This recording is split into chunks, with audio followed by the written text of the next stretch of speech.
Let's see, is there an MPE wavetable instrument available? Well, wavetables,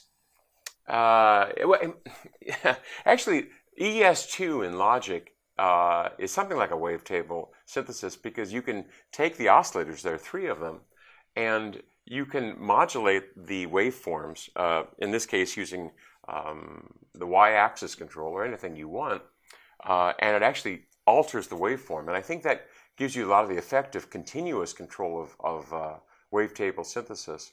I know that Alchemy, well, that's MPE as well. That's in Logic and Mainstage, and that I believe has wavetable synthesis. I haven't messed with it so much, so it's hard to say.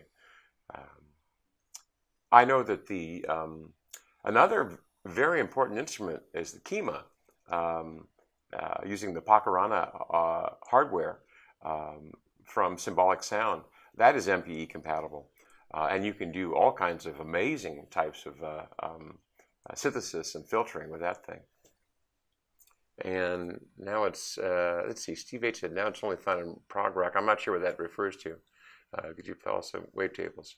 Well, basically, I think one of the questions is, can you play various types of synthesis? And you can play it all. It really comes down to, I suppose, what you find to be optimized for what you're trying to achieve.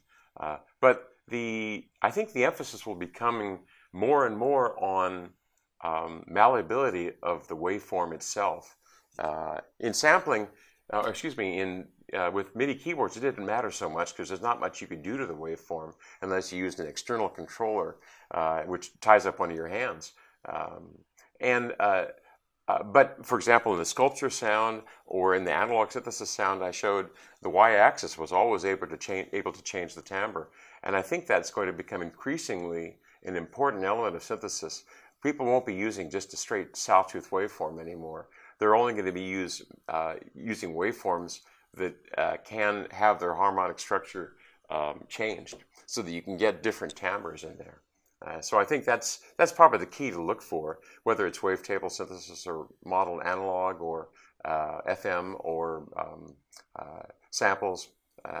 The idea is that you want to be able to change that. In the same way, I mean, as a guitar player, I can get different timbres on the guitar by doing things like playing harmonics or picking near the bridge as opposed to picking near the neck. I can get a different timbre there.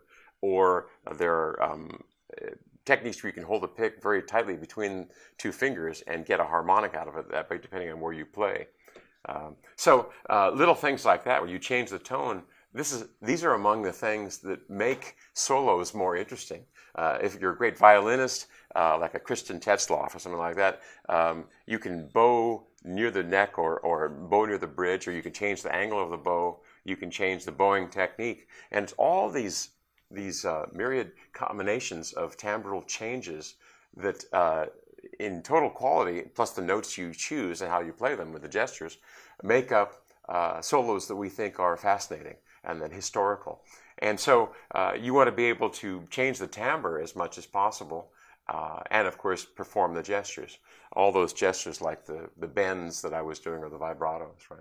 One thing I like to say is that when I was a kid, as a guitar player, I would always listen to the top guitar players. My 3 favorites were Eric Clapton, Jimi Hendrix, and Jeff Beck. And they all played exactly the same guitar and amplifier. They played a Fender Stratocaster through a Marshall amplifier. And yet they all had completely different sounds and were completely recognizable. And the reason is because they had different gestures. Eric Clapton's had a very slow vibrato and way of playing. Jimi Hendrix would use the wiggle stick on the guitar and do his dive bomb bends. Jeff Beck had a very controlled playing style. Now, when you're playing on-off switches on a MIDI keyboard, there's not so much you can do. That pitch bend wheel, you know, we've had it around for 50 years now, and nobody really does anything great with it. Same with the mod wheel. And so if you really want to get those complex gestures and those styles, you need to have that 3-dimensional control, and that's the whole purpose of these expressive instruments. Let's see, a new question from Steve H. Have you tried the LinnStrument with a Euro-rack system using a MIDI to CV converter? Good question, Steve.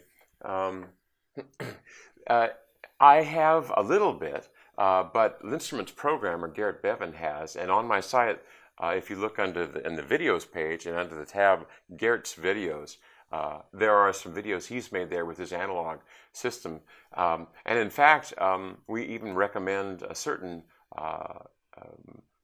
USB MIDI to control voltage converter, and it's called the FH1 by Expert Sleepers. They did some modifications to the code to permit MPE, so you can actually have MPE on analog synthesis if you've got the modules. It works very, very well. Even putting out, handling that high volume of expressive information that comes out of LinnStrument. And the other thing I should say about analog synthesis is that LinnStrument, or any expressive controller, is so important for analog synthesis and modular synthesis. Because I know the modular synthesis is not all analog now. There are a lot of digital sound sources, like modules like, maths and others. But the important point here is that you've only got a certain number of modules, and you want to have variation in that tone. Now, you can do it by turning a knob while you're doing it, but if you want to be actually able to control multiple parameters at once and have it be more of a true musical instrument, you need that three-dimensional control, because otherwise you're just turning the sound on and turn the sound off. So this is, I think, an analog synthesis or modular synthesis is where LinnStrument really shines. And there are actually interesting correlation between modular users and LinnStrument users. They tend to like to use it together. And so any other questions coming up? Or did I miss some?